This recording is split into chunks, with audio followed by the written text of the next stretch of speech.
I hope you guys are doing well. Welcome to drboystv.com, the home for intelligent Black people. My name is Dr. Boyce Watkins. And today I wanted to talk about something that I know is controversial. I know that some of you are going to have a lot of different opinions about this, but you have to be honest about it. Coach Prime is kind of getting his ass kicked. That's the nicest way to say it. But let me tell you, it's been messy for the Colorado Buffaloes. The honeymoon is officially over, and there's a lot going on sports wise that I wanted to break down for you. So I reached out to my buddy, the what I call him young Stephen A. I'm not gonna call him little Stephen A. because ain't nothing little about Big Jeff Lightsy Jr.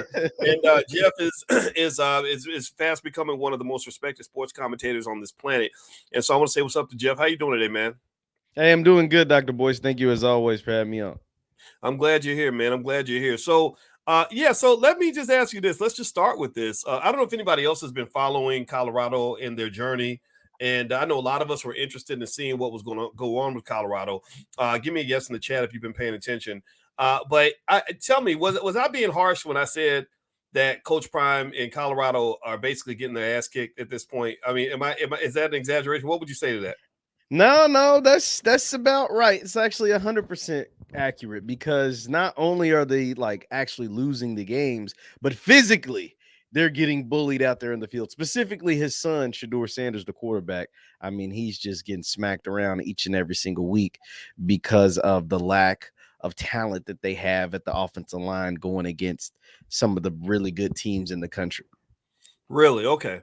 So they, let me say this. I watched some of the games. I haven't watched a lot of them in their entirety. So, you're the sports expert. So I know you watched it in detail, and you and I were talking, and it looks to me like, like what he did. You said this earlier, and I want you to kind of elaborate on this. Mm-hmm. You mentioned to me earlier when we were talking that it looks like, he's thinking that maybe some of the stuff he did at Jackson State was going to work at Colorado, and he's finding that that's not translating. And when you said that comment, it reminded me of when anybody remember? I don't know if anybody remembers the Kentucky Celtics. Do you remember the Kentucky Celtics era? Nah, Where, I'm yeah, too okay, young for the Kentucky Celtics. I don't know if you were old enough to remember this or not, but let me tell you about the Kentucky Celtics era. I encourage you to Google it. So here's what happened: Rick Pitino in the 90s won championships with the University of Kentucky. They were unstoppable. I think they went to the championship game 3 years in a row. They won twice. So what Rick did was he got this big fat contract to go to the NBA. And when he went to the NBA, he brought like 3 or 4 guys from his championship team at Kentucky to the NBA. And he was thinking, if I played with these same dudes, run the same offense, do the same everything, then we can win. And what the mistakes that the Celtics made was that because Pitino was such a hot coach in college, they gave him a blank check. They made him the general manager and the coach, so he gave himself a blank check on anything he wanted to do. So literally, if you go to Boston right now and you talk to anybody who remembers that Pitino era at Boston, they will get pissed. They might punch you in the face because they are so mad at Rick Pitino because they said basically he's destroyed the organization and ruined them so badly in terms of bad contracts they were locked into that they couldn't get back on their feet for like another 10 or 15 years after. So that's why I say Kentucky Celtics. As a sports fan, I think you should look that up because it sounded logically like it would work, but it didn't actually work in practice. So I'm wondering if Coach Prime did the same thing, kind of like said, I'm going to take the Jackson State model, apply it to Colorado, the same swag, same talk, same everything, and I'm going to be able to win at this higher level. What do you think? Well, there's some truth to that, simply because for him, that model was just not necessarily just all the exact same players from Jackson State, a ton of them from JSU, but the transfer portal model.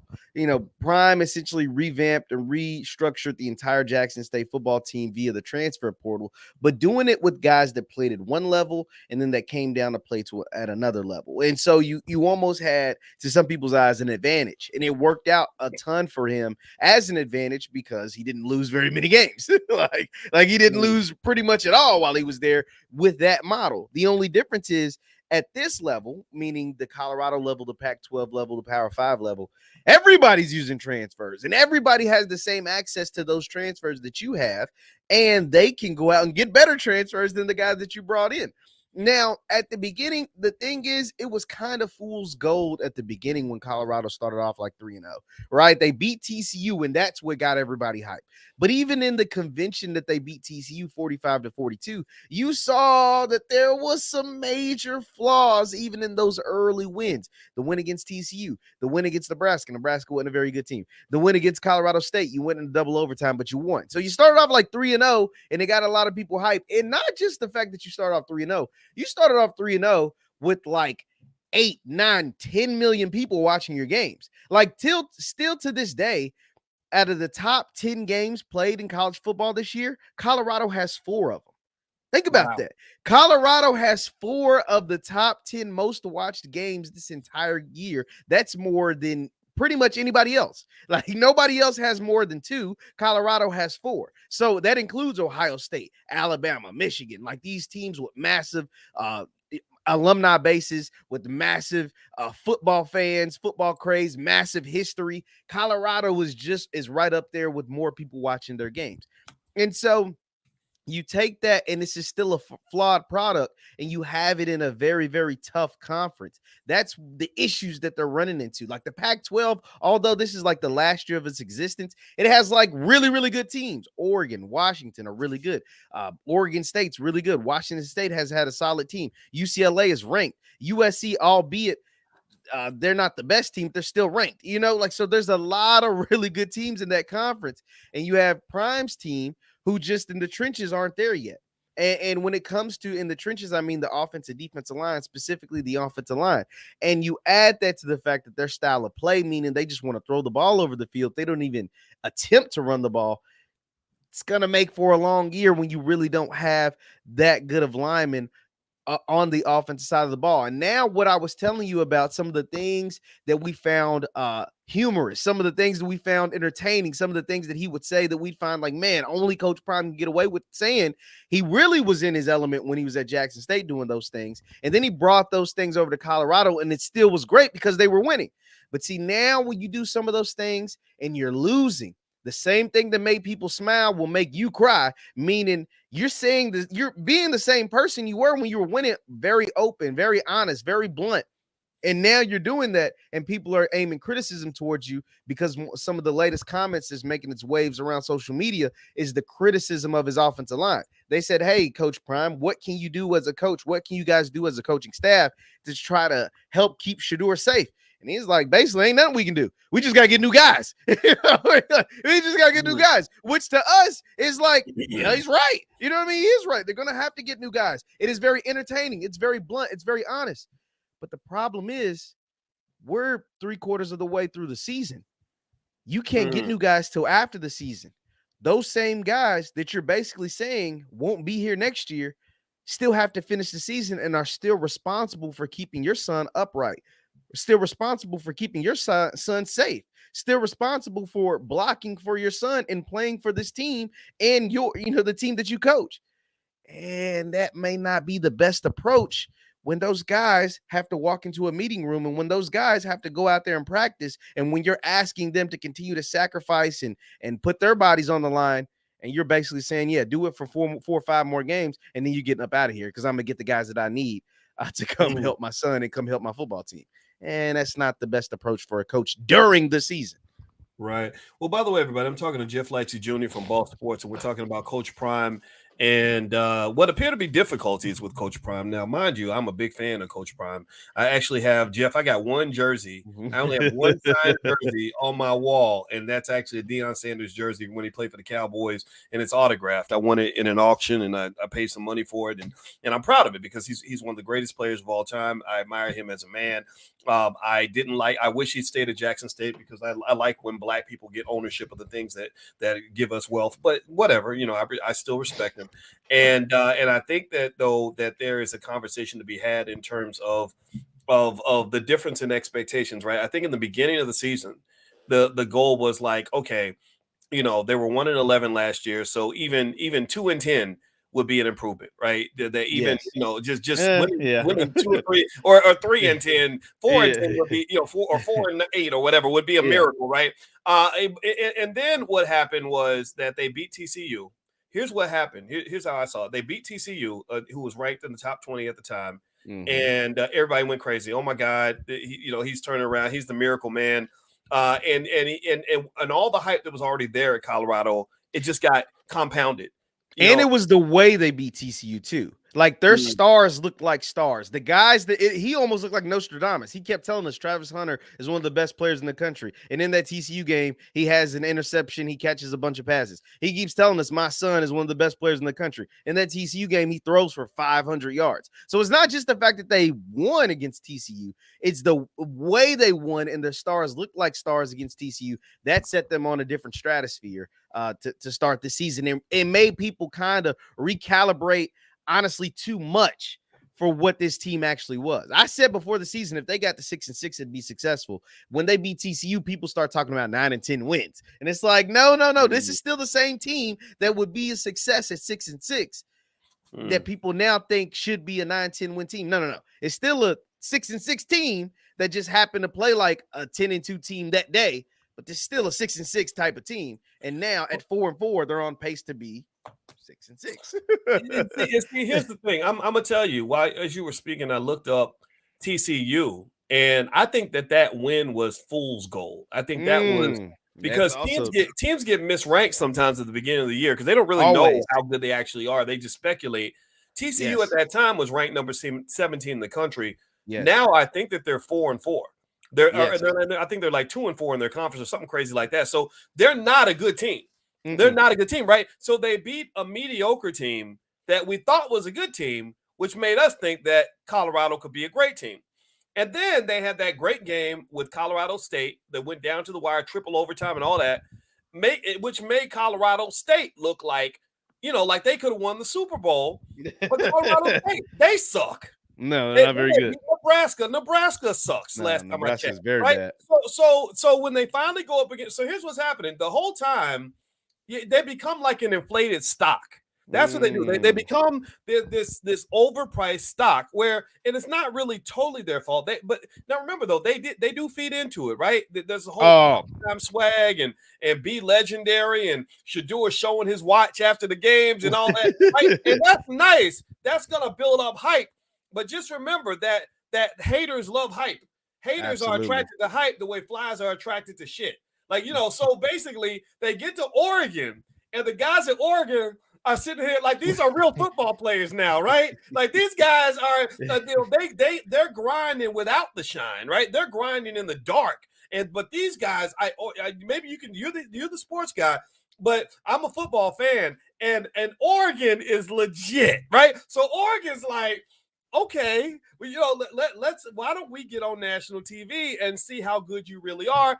And they get splattered. I mean, absolutely get the shit kicked out of them. And it was like an extra oomph because Oregon was so annoyed by all of the false attention that was put onto Colorado. And then it seemed to me, Jeff, and you can tell me if I'm right, but it seemed to me that things kind of went downhill after that, where you started seeing these really weird things, like you're up 29-0 against Stanford and you blow the lead. It's rare that a team can give away a 29-0 lead. Like that's rare. I mean, that rarely happens in sports. And then some of these other games. So it's almost kind of sad to see, because here's the thing.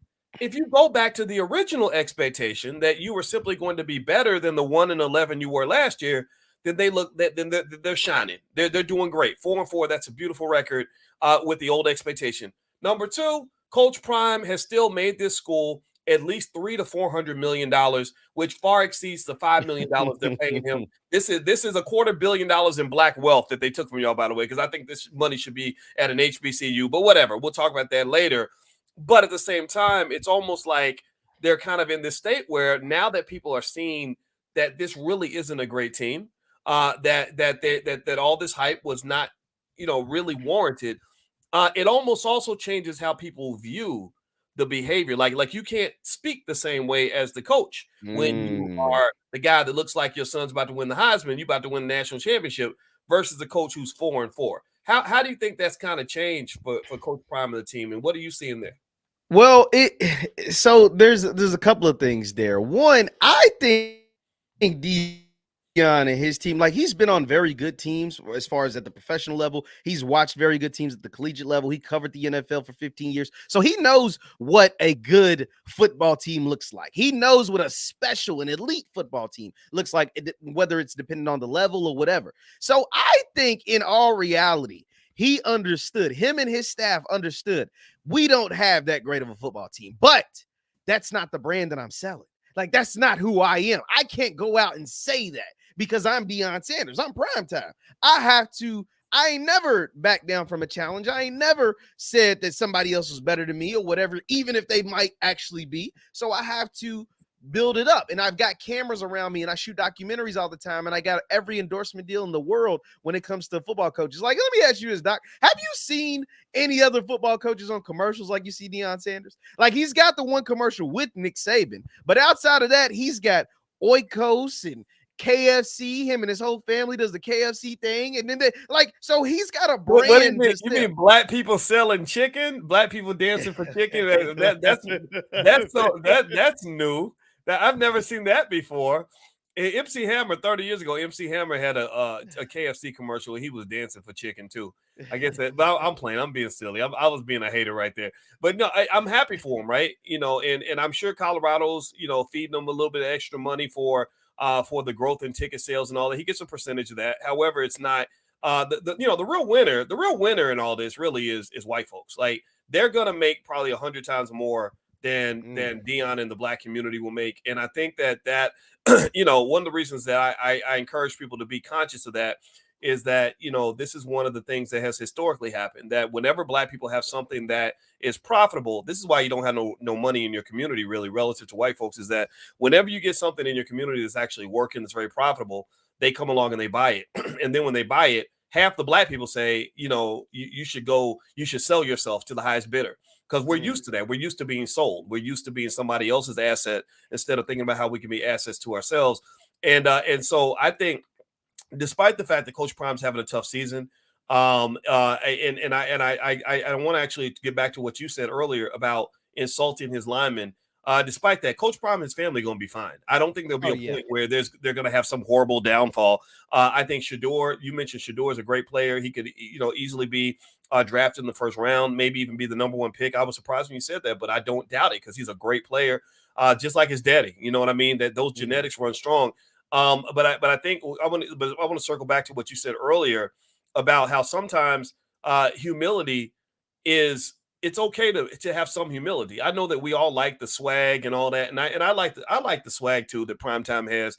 But sometimes every situation don't call for swag. Every situation don't call for being loud and boisterous. And I think that what you said about the linemen, that's a concern, because I know as a father, I'd be very concerned about the linemen that are supposed to protect my son. Remember, football's serious. People get paralyzed in football. They get brain damage in football. Like, you can be injured in a major way. So the linemen that are supposed to protect my son, I've just insulted them by saying, you're going to be gone next year.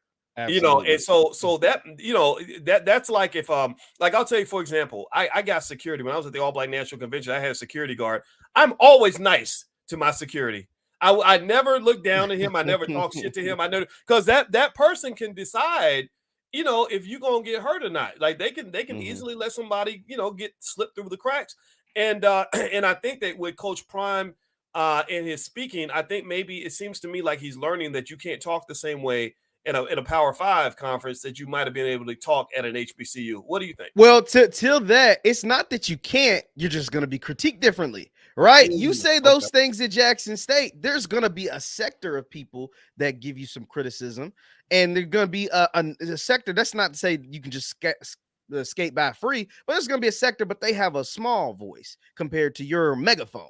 Right. But you say that at Colorado, see, now you're not dealing with local reporters and YouTubers and bloggers. Now you're dealing with people with massive platforms, right? Massive platforms that can criticize you in ways that you just simply weren't going to get criticized at Jackson State. Hell, you might have got praised for saying some of that stuff at Jackson State, because black folks, one thing we always appreciate is honesty. In most cases, we're going to appreciate it. We can laugh at it. We can do whatever. But as some of these other people, they're going to be like, hold on now. That's my son out there blocking for your son. That's my people that you talking about now. This ain't a Pleasantville anymore. This is now like you in a different type of space. And when you say that about our folks, we gonna have something to say back. We gonna have like in all of that, while you criticizing us, what about you? Now people gonna shine the mirror on you. What are you doing coaching? Why is your coaching staff lacking? Why are you guys, you keep talking about the O-line, but what about the defense that's giving up a bunch of points? What about this? What about that? So people are gonna try to poke holes in what you're doing wrong when you're criticizing one side of the ball and when they feel like you're have some nepotism or daddy ball type of stuff going on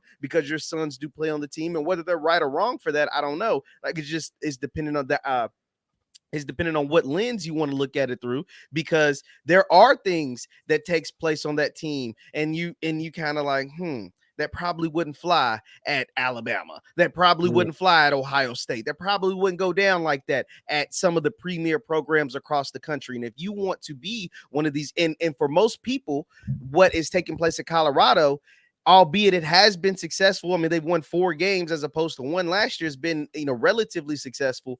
It's like, will that translate to when you want to be? Because right now, winning 4 games is cool, but that ain't going to get you in a national championship game. And so if you want to compete with those programs, the Alabamas, the Ohio States, the Michigans of this year, will it happen in that type of style? Will that style translate to getting you a national championship? Because quite frankly, we just haven't seen it yet. And that's not to say that it won't, but we just haven't seen all the cameras, the flamboyancy, the watches, the big braggadocious stuff actually win a title at the collegiate level in 2023. Now that's not Miami, they had their style, they had swag, and they was winning championships. So that's not to say that it's impossible. But in 2023, the teams that have won a lot of games and won the titles and been the champs, they haven't done it the way that Prime's doing it. And so everybody's on pins and needles to see, will that type of flash and arrogance and bravado translate to actual wins on the field? Because at first it did, but now it's kind of coming back to bite you. And in the new age of social media, when you're calling folks out and you're doing things to young men who are in college now, these are college players, these aren't pros, these aren't professionals, and you're the 50-something-year-old head coach, essentially telling your guys to hit the portal, but they still have to play for you the rest of the year, but basically saying you got 4 or 5 more games and then you're going to be out of here. How is that going to translate the rest of the season? Everything is now magnified in this new day and age of social media, because you don't think those dudes who are playing on that offensive line, mamas, daddies, brothers, sisters, cousins, friends, and family, calling him and say, you see what your coach said about you? He basically saying you ain't going to be there next year. What you got to say about that? They said, his son getting killed because of you. You know what I mean? Like, how is that going to translate in that locker room? How is that going to go over in that locker room? I guess we all have to wait and see. Man, you know what? That's real deep. By the way, everybody, I'm talking to Jeff Lightsy Jr. from Ball Sports, and we're talking about Coach Prime and what's going on with Colorado. And if you could do us a favor, please hit the thumbs up button, thumbs up, share, subscribe. My name is Dr. Boyce Watkins. And if you want to know what we do on this platform, we talk about issues in the Black community. And it is from a position of love and support. And also we believe in Black wealth and Black power. So these are the things that this platform stands for. Also, this content can be found on Spotify and Apple. So if you look up Boyce Watkins, you can find us there. You can also follow Jeff at JLightsy7. So if you want to debate sports with Jeff, he's on Twitter and Instagram, places like that all day long talking sports. So if you like sports, follow him at JLightsy7. So here's what you had me thinking, man, when you were talking about all this in the environment. and you're right. There's a difference between being, extremely confident to the point where it could be defined as cocky sometimes. But I don't have no problem. I'm not offended by it. At a Black school versus doing that at a white school. Remember, so you would say that at Jackson, the culture is different than Colorado. Absolutely. At Jackson, you're an insider. At Colorado, you're kind of an outsider. But as long as you're winning, like they love their Negroes when they're winning. They do. White people love, just in case y'all, if you ever want to know if white folks like you or not, they're always going to like you if you're winning, right? But when you're not winning anymore, the things that they may used to love about you may become things that they become annoyed by about you. That I'm not saying this is going to happen with Coach Prime, right? But it is interesting, right? When you were talking, here's the thing. When you're at Jackson and you're in the Black space and you're Coach Prime, there's a lot of hero worship, a lot of stands. There's a lot of people, some of them in the chat, that literally will love anything Coach Prime says, anything he does. They want to literally get up underneath his testicles and rub them on their foreheads, and because anything he says is right, anything he does is okay. And y'all just some haters, and y'all just some bad people, right? There's people like that, right? That's what some of our people do. We hero worship black celebrities, right? You cannot ask a question without them getting offended. Oh, well, y'all need to stop. Okay, I get it. He's your daddy, fine.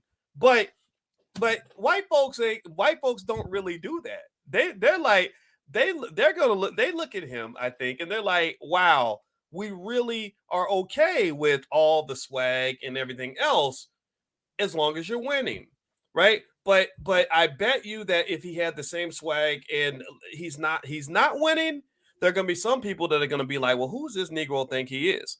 And then if he was actually having that same swag and he was actually advocating for the black community, like let's imagine if Coach Prime, with all his swag, as amazing as this guy is, imagine if he said, I looked at the statistics and your university loves to bring in black athletes and black entertainers, but you don't hire black professors. That's racism. If he was to say something like that, he would go from being, Colorado's favorite Negro to being public enemy number one. That's what they would do, right? So they like all that as long as you're serving their purpose. Tell me where I'm wrong.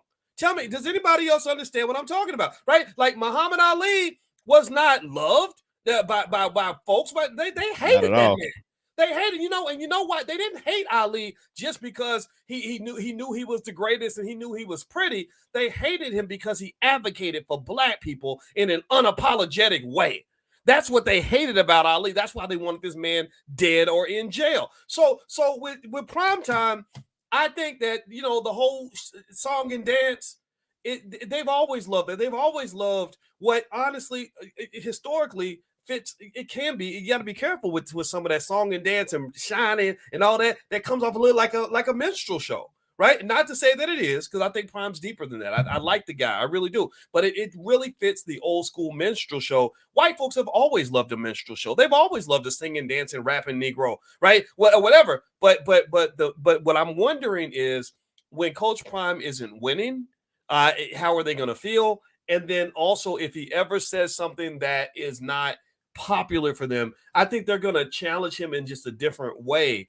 And I think that if he, but if he's at Jackson State, anything goes, because he was a god at Jackson State pretty much. And I think that's another factor that he may want. I wish he maybe had thought about that a little bit more, because now he's kind of in a different space. It's not really a space made for him and people like him, because the folks at Jackson loved all that about him, and they would have embraced him if he was 1-11 at Jackson. They still would have loved him. I don't think that would be true at Colorado. What do you think? No, not at all. And you also have to remember, like, although Colorado, I mean, you put it great, and you did it so well that it made like ESPN, even the ESPN people had to talk about it. Like, Prime was an acquisition for Colorado, right? Like it was a merger. It's like when Facebook buys Instagram. That's a acquisition, right? You're buying that. But Facebook wasn't gonna go broke if it didn't buy Instagram. Like it was still gonna be Facebook. Meaning Colorado was still gonna be $100 million university, or $200 million, or $1 billion university, whatever it was, without Deion Sanders. He might have added an extra billion, right? But just to go from 1 billion to 2 billion, or to go from 6 billion to 7 billion, like I still had 6 billion or whatever it was. You added $1 billion, and that's a big chunk. I'm not gonna act like this is, but I was still gonna be fine. Whereas Jackson State at a place like that, see, Prime took it from being worth, let's just, if we're doing just round numbers, a $10 million company to $100 million company. It's like, whoa. So that way, so to go from 10 million to 100 million is a lot different than to go from 6 billion to 7 billion, meaning like you mean a whole lot more to us. You mean, because you're bringing value to us that if you go away, a lot of that value may go away.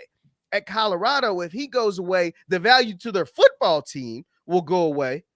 But Boulder, Colorado is still going to be very wealthy. It's still going to be very thriving. It's still going to be worth $6-7 billion, right? And so that is why the love there is never going to be the same.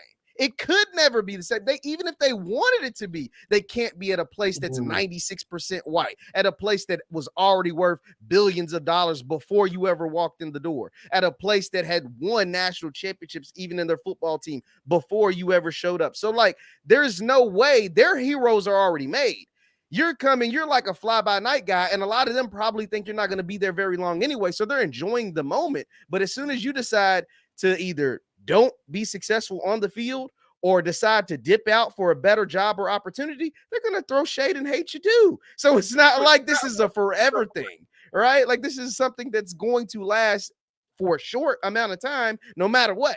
Good, bad, or indifferent. Because if you were bad, it lasts a short amount of time because they fire you, because that's what they do at that level. If it was good, it's going to last for if it is good, and I think it will be good, it's going to last for a short amount of time, because if you're that good, somebody better is going to come calling. Somebody that does fit more of your style, fit more of your speed, can kind of embrace what you bring to the table. So, and that has more money than Colorado, because there's other big time schools that have more money than Colorado has. So that is why, like, this match was never a match made in heaven. It's just a match made in success. Meaning, if you bring us success, we'll all have fun until it's not fun anymore. But it's literally an hourglass until he decides to leave, which I think will be after the conclusion of not this season, of next season. I think you got Colorado, you got Prime for 2 years. After Shador's senior year, I think Texas A&M, Miami, Florida, somebody in the South where he's from, his neck of the woods, is going to come calling and you're going to lose your coach. But well, you know what? I think you're right, and I think that he's right to take those offers. I think that now, I think the thing he's going to end up having to prove, and he's a great man, so I think he's able to. He's able to meet the challenge. I really believe that. But what he's going to really have to prove is that he's a real coach, that he can really coach at a high level. I know Jason Whitlock, who you and I talked about Jason. I know Jason, and sometimes Jason says stuff that I agree with. Sometimes I listen. I'm like, come on, man, that don't even make no damn sense. But I know he referred to Coach Prime as a Pee Wee League football coach, and said that he's what do you say? He's harming Travis Hunter by padding the stats of Shador, by trying to get Shador all these passing yards. But I didn't agree with that, because I think Shador is just a great quarterback. Yeah. But then when Jason said that that Travis came back from that lacerated kidney, and he said 140 snaps that Travis played. I think he actually played like 160. Yeah, that's his insane. His first game back, he played like 160. That's insane. I mean, that's crazy. I mean, what do you think? How do you position that, right? We know, like, Jason, if you're listening, we know you're a hater, but at the same time, sometimes a hater is right, though. Sometimes a hater can be right about things. And I think in this particular case, even though Jason was saying it in a way that was probably a little harsh, is there any validity to some of that criticism? And what criticism have you heard from a football standpoint that is quite valid about how things are being done with the team? Well, football players, even though Jason, like, people don't realize Jason played college football. Like, so he knows what it takes to play college football, albeit it wasn't at Colorado, but he went to college on a scholarship for football. So, like, he knows what he's talking about, right? And it's not just him. There's also NFL players that understand what Travis Hunter's doing, playing 100% of the snaps on offense and 100% of the snaps on defense. It's not sustainable. Like, that's not, like, there is a reason why people don't do that after high school. Like, that's not just because the coaches don't want them to. It's just because it's difficult. It's very, very difficult. And I think Colorado's finally realizing it, because they didn't play Travis a majority of offensive snaps until like the second half of this game. Because now they're realizing, like, all of those snaps, Travis is not the biggest guy.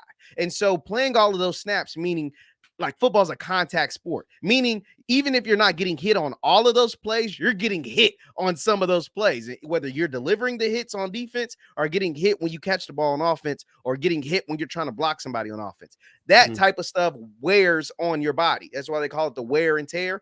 That is wearing on your body. And so that is one thing that's detrimental. And two, at that level, you're going 100%, 100 miles an hour on defense, trying to cover the best receivers. And then you're going over on offense, being covered by the best corners. Once again, going 100 miles per hour, doing all you can to work to get open, doing all you can in a football game to strategize, to make plays.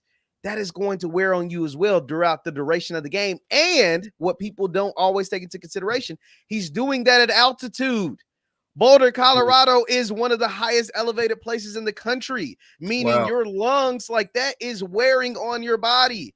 Travis is not from Colorado. He is from Florida. He's from Georgia. Like, so going to that altitude, playing that many snaps, Shannon Sharp, a guy who played in Denver, who is in the Pro Football Hall of Fame, spoke about how tough that is. That is why Olympians go to Colorado to train. That's not by accident. They don't go there because it's just so beautiful, even though it is. They go there because it's at altitude, because it gives you the best possible way to be in shape. So when you go to these places that are on flat land, you are in better endurance. But playing in altitude each and every single week on both sides of the ball, it's way past building your endurance. Now you're just wearing yourself out.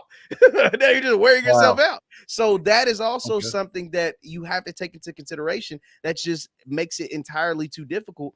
And so sometimes you're going to have clunkers, like when you give up 300 yards to the young man at Stanford, because you are worn out from playing both sides of the ball. Travis Hunter, that game, people forget, had 11 catches, 140 yards, and 2 touchdowns. But then he gets on defense. He's going crazy on offense, but he gets on defense. He's getting cooked because he's working like a madman on offense. So it's very difficult to do. That's so interesting you say that, man. That's a good – that's really good analysis. I mean, because when Travis took that terrible hit, didn't he injure his lung or something? Like the way he got hit, I bet that I'm imagining the lungs were right there. Like the way it was right in the chest. They said it was a lacerated liver. So that is where the official injury was from. But when you're getting hit in your chest, that looked like a hit to the chest. Well, I know the liver might have got hit too, but you're right. I mean, so you're at altitude and your lungs are not 100% because you just literally got hit that hard, and that's crazy, man. I think that's an interesting point that you make about that. In terms of kind of taking something that worked at one level and thinking it's going to work at the next level. And that's where I use that Kentucky Celtics analogy.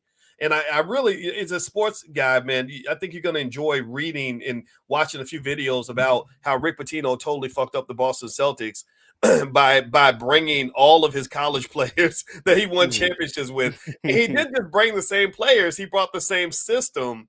And the NBA guys are like, this is a joke. What would have played? I think he had Antoine Walker, Ron Mercer, Tony Delk, Walter McCarty, and there might have been one more. So he had all these Kentucky players. And they were like one of the worst teams in the NBA. It's like, no, dude, you won a championship at the Pee Wee League level. You're not winning with professionals. They can see right through this stuff. And so with Coach Prime, it's interesting because here you have Travis Hunter, superstar, played both ways in high school. It went to HBCU, played both ways, superstar. Now you're doing this at the top of college football, and you're starting to see the holes in the process, and what could be critiqued as an inability to adapt. And then when you sort of think about this idea of what the whole primetime persona means, right? It represents this admirable level of confidence. And I'm sure Coach Prime, he was a great player to me because he didn't just talk the talk, he walked the walk. He backed it up. I think the first week he played as a pro athlete, I think he hit a home run in the World Series and then went and ran a punt back for a touchdown the same week, right? Which is crazy, right? So here's what I'm getting at, right? So here you have a 50-year-old man who is a leader of young men who are, between 18 and 24. This 50-year-old man is talking the talk because he's walked the walk. He understands what it means to back your words up. He can say it because he did it. Everybody saw it. These kids ain't done shit, right? They I mean, seriously, you got, Shador got Tom Brady on the text. You didn't earn the right to talk to Tom Brady. Your daddy did. He's talking to you out of respect for your daddy. Because the best thing you did was you beat Colorado State. Tom Brady does not respect that. There's no player ever who can say, I beat Colorado State, so I expect Tom Brady to want to be my best friend. Tom Brady don't win Super Bowls. You know what I mean? Right? Same thing. The other players, right? Here's what I'm getting at. I want everybody to understand what I'm saying. Is that when you're talking about the Flash, the Flash has to be backed by the substance. And until you back the Flash with the substance, you have to have enough humility to respect the process. I don't believe that a 20-year-old playing at the University of Colorado who's driving a Bentley because he got an NIL deal has any track record to back the amount of flash that he might carry out onto the field, thinking that he's the next Coach Prime. Do you understand? Like Coach Prime he has fought the battles. He done been through the wars. He had to go, he had to work to become the best high school player. Then he had to work to become the best at the top of college football, championship level shit. Then he had to go be one of the top at the Dallas Cowboys and to become legendary at the NFL level. So he's bringing Michael Irvin and all these superstars who are superstars because they fought the wars. And these young guys are like, oh, I can be like him if I just talk like him or walk like him or wear the same sunglasses as him. And this is a problem, right? I think that for young guys, there's like a balance that I think you have to help them understand. Like, you ain't done nothing yet, man. It's like when I was 21, I was at UK and University of Kentucky, and I had good grades and I'd done this and this. And I remember my father saying, he's like, you ain't done shit. You don't know nothing about the battles that a man has to fight to really be successful. So you better stay humble. So I'm almost thinking that the downside of the Coach Prime persona, if you're embracing that as a 20-year-old, is that you're doing what I see a lot of rappers do. Like almost like what the term studio gangster. Where you think that you're a gangster because you're rapping like a gangster, but you've never really done any gangster shit. Right? You know what I mean? Like you really have, because here's the thing. It's like with war. I think soldiers get offended by this too. I've always said that no politician should be allowed to declare war in another country unless you've actually fought in a war. The people who fought in the wars have been humbled by the process. So they don't want to go to war. They understand what it takes. A person who ain't never done it is doing a whole lot of yapping because they don't understand. So I really think that with Colorado, the young guys are learning a lesson in humility. Like, you better respect the game. And until you can go out and you can beat the Oregons and the teams that have really put in the work, maybe you tone down, like Shador, showing his watch and taunting the opposition and all that stuff. It's like, yeah, okay, you do that. You do understand what that comes with. I don't think these guys understand it. I really don't. So well, if they didn't, they figuring that now. I mean, like, it's easy to go and taunt Nebraska and taunt Arizona State, these teams that combined have won like 2 games the whole season. But then you play teams like UCLA and they go and they hit you 17 times. They knock you down 13 times. They sack you 7 times. And your coach is so mad that he basically just calls out his whole offensive line after the game, even though they got a block for you 5 more games. And so, like, yeah, if you didn't know then, you definitely know now, because I don't know. I mean, I'm not in that offensive line room. They could take it one of 2 ways. They could take Coach Prime's criticism and say, you know what, Coach is right. We need to tighten up. We need to do better. We got to go out here and try to perform at that level that he wants us to perform. But I played football, and I know for every person that thinks like that, there's 2 or 3 people that think like, man, forget what he's talking about. All right, you don't think I'm trying? Or watch, this is what it looks like when I don't try. You think he got hit a bunch of times? Maybe his hits double the next game. Maybe instead of getting sacked 7 times, you get sacked 10 times or 12 times. Instead of getting knocked down 13 times, you get knocked down 15 times or 18 times. Why don't you put in one of those guys that is supposed to, one of my backups then? If I'm so bad, put in my backup. Because, there's people with these type of mindsets. They're like, you call me out, instead of rising to the criticism, they'll shrink into it too. People can fall, can go to that level too. They can be petty, just like they may find that being petty towards them by doing them like that in public with your platform, knowing that this will be seen by millions of people. Okay. You don't think I'm trying to do my job? Watch what it looks like when I actually don't try to do my job. And that is that's an excellent point you make. I'm gonna tell you, I'm gonna drop some game on everybody, and I hope people will hear what I'm saying.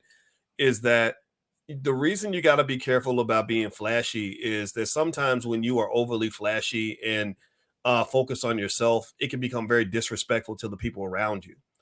It can, you think that you're celebrating the greatness of this thing called you, but you're part of a group, and it can make you look like a narcissist.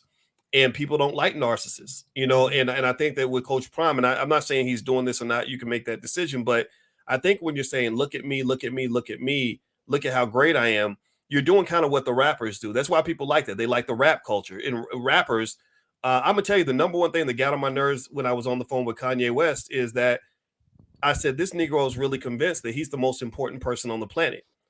Like, he really thinks that, and what that does is that means he had no respect for the hard work I put in to do the things I've done. You're talking to me. I'm another man, grown man your age, and you talking to me like I'm a fucking kid. That's not going to fly. I'm not going to talk to you like that. Like, look, I respect your greatness. You're a great man. I'm a great man.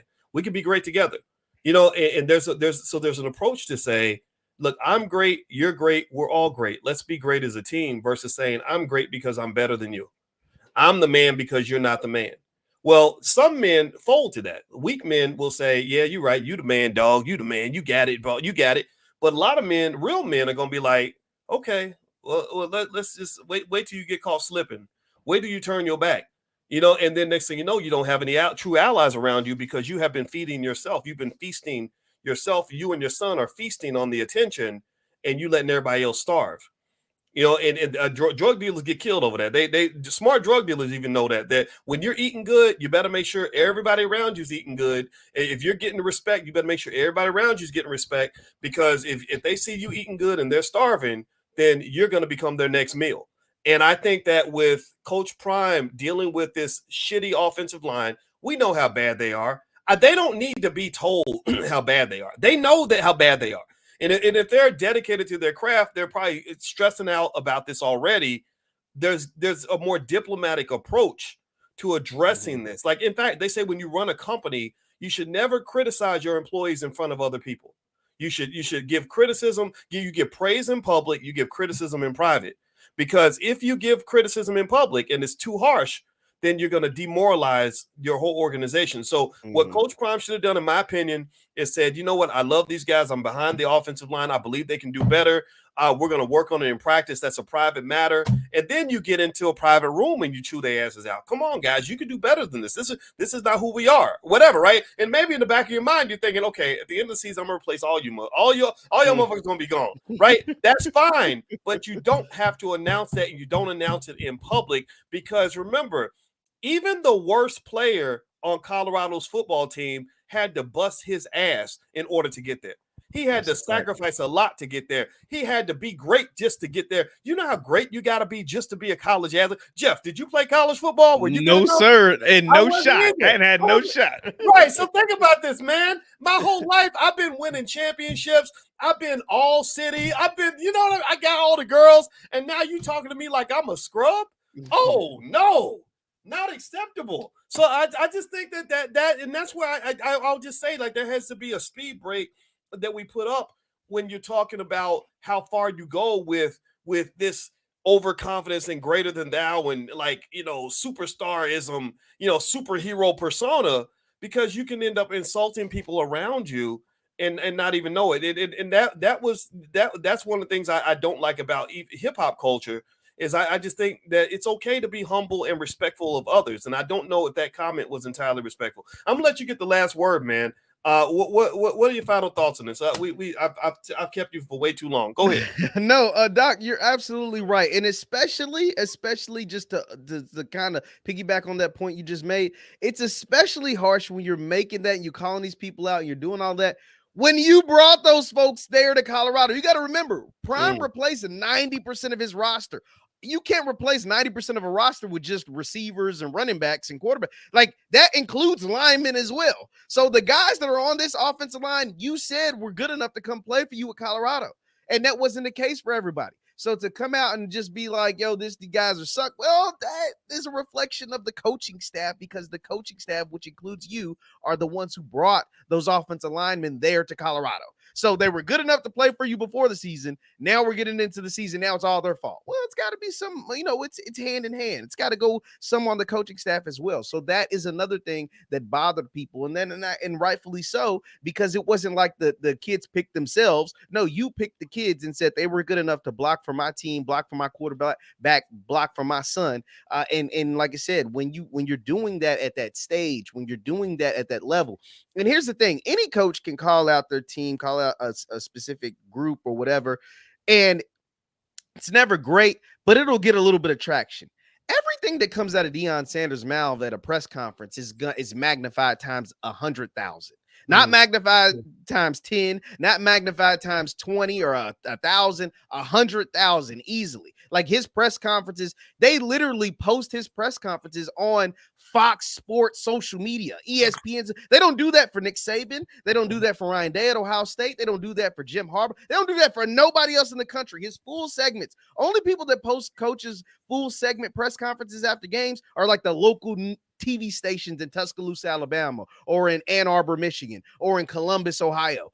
Not Fox Sports, not ESPN. You get what I'm saying? So his stuff is going to be seen and viewed and reach millions and millions more people than the average big time college football coach. And so that's why it matters that much more what you say and what you put out there in the public, especially when in regards to your team, when it's tough criticism, when you wouldn't do the same if it was your quarterback, when you wouldn't do the same if it was Travis Hunter, when you wouldn't do the same if it was certain individuals on the exact same team. So that type of stuff really matters, and these kids understand that.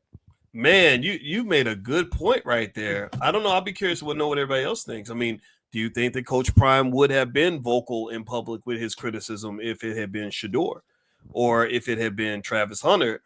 The answer is no. I don't think he would have been. And I just think you got to figure out what serves your purpose. It's not to say his criticism was inaccurate. What I have found actually from kind of leading people is that most of the time when somebody tries to do a good job and they suck at it, they already know that they messed up, and you have to kind of understand that sometimes when you come in, you think that as the boss, that the more I yell at you, the better you're going to do. Sometimes you're only making things worse. You're only making them that much more nervous and insecure or whatever. So you got to decide what you're trying to get out of somebody, right? And I'm Coach Prime. I'm talking to a bunch of 20-year-olds, and remember, it's different. It's not like old school college football where you're talking to a bunch of broke 20-year-olds who have no options. You're talking to 20-year-olds who are driving sports cars and living in nice big houses and making money, and have options. They can go to other schools, these other schools that are saying, hey, you should have came to our school instead of Colorado, right? So you have to motivate them in a different way, where I think respect. I don't know why. I don't know if anybody agrees or disagrees with this, but I really think that respect is important, especially when you're dealing with confident men. And then also you have to decide, what am I really trying to do with this person? And every person's different. Some people, if you go and you beat them up and bash on them, that they're going to come back stronger and better. Some people are just going to break down, and lose all confidence. Like Coach Prime's mad at me and I suck, I'm terrible, or F him, I'm mad at him now because he hurt my feelings. And you have to know, then this is where people skills come into play. And what I have found is that people who are very, who could be full of themselves or seen that way, they're not always real good at reading the room, like empathizing with how other people feel, and like I said, if anybody ever want to ask me why I got tired of talking to Kanye West, that was why. It's like you're completely devoid of understanding any emotion in this room other than your own. I don't like people like that, and I don't have to be here. We did have that conversation where I said, dude, I don't want your money. I know how to make money. I'm fine. I don't have your Adidas deal, but I know I'm okay. Like, I don't need to be here. What do you want? Like, and it's kind of, and so I just really think Coach Prime, I don't know. I'm curious to see how this plays out. How about this? I'll end on this note. I hope that the rest of the season goes well for them. I think that there's a lot of potential there. I think you and I both can see, I'm not even a football expert like you, Jeff, but I can see if they get that offensive line, I think that it becomes a whole different story. Yes. the offensive line and a better running game, I think they become a whole different team. I also think they have a tough road because that is a tough conference from what I'm gathering. Am I correct about that? Yes. Okay, Yes. yeah, Probably the best conference in the country this year. yeah, I'm looking for your Yeah. confirmation, but that looks like a real tough conference. And I think he's also worth a lot of money, Coach Prime. That has not changed. I think any school that hires him is probably going to have to figure out how they're going to get this man 30-40 million dollars a year, and he's worth it because attention is a commodity, media attention, Yes. all that's a commodity. I don't know if he's proven himself yet, though, to be a great high level coach, right? So if you are running an organization that really wants to have great coaching and win big games at a high level, I think that is a different decision from saying, do we want a coach who could just bring in revenue? He'll bring in your revenue, but I don't know. I don't think he's proven that he's really at that Nick Saban-ish kind of coaching level. I mean, am I right about that, or what do you think? No, that's absolutely correct. I mean, at the 2 championship games, like the national championship games they played at Jackson State, they lost.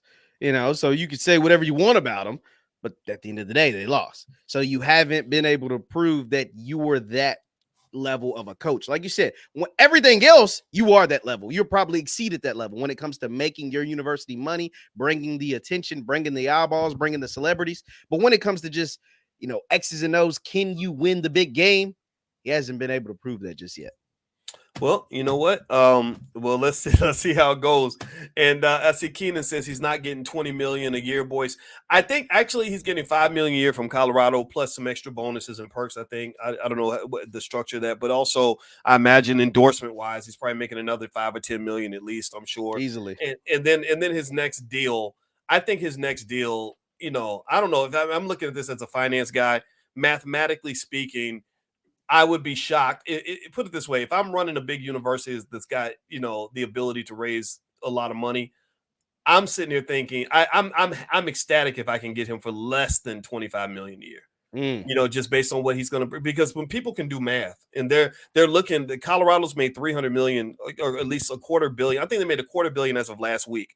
If you add up the TV coverage and all that, they're going to make close to $1 billion off him this year. So if I'm trying even more than that, Doc, not to just cut you off, no, but please, Colorado, they were actually, because the Pac-12 is dying, right? Like the Pac-12, they're literally all their teams left for different conferences, and Colorado was able to find a landing spot because all of this conference realignment in college sports is all based off football. But Colorado was easily picked up by a different conference simply because Deion Sanders was their head football coach. Like that doesn't happen if Deion Sanders, because the Big 12, which is the new conference they'll be in next year, understood the value of having a program like Colorado in their conference with Deion Sanders. Because like I said, when you have conferences care about numbers, they don't really care about anything else. They care about money, revenue, numbers. And when you have 4 of the top 10 games as far as viewership this season, including the number 1 game, Oregon versus Colorado, which had over 10 million people, that's what the conferences see.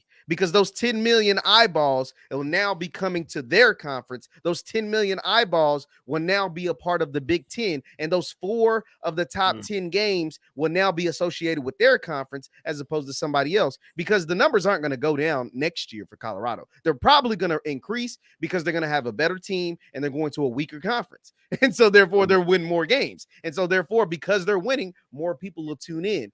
And that is where those 4 games in the top 10 may turn into 5, may turn into 6, might have 6 of the top 10 games, most watched games in the entire country. And that in itself is worth 30 million alone. That in itself is worth 30 million alone or more. There you go. Right. So there we go. If anybody ever wonders why a finance professor would find this interesting, it's because I'm not just a black man and a football fan, but it's all about the money. It's always about the money. So if you want to understand what's going on, follow the damn money. And Coach Prime's gonna get a lot of it, and he deserves every penny of it. And I still like the guy.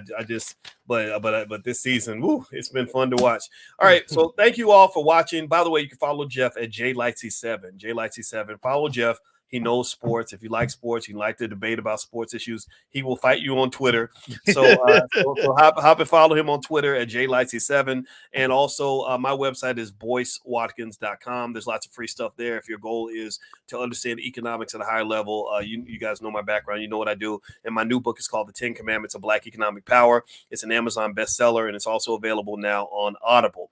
So feel free to go take a look at that. And last but not least, we are on Spotify and Apple. So if you look up Boyce Watkins on Spotify and Apple, you can find the podcast there. So thank you very much to our guest, Jeff Lightsy Jr. And thank you all for hanging out with us. We appreciate the opportunity to speak with you, and I hope you guys have a wonderful day. Take care. Talk to you soon. Peace.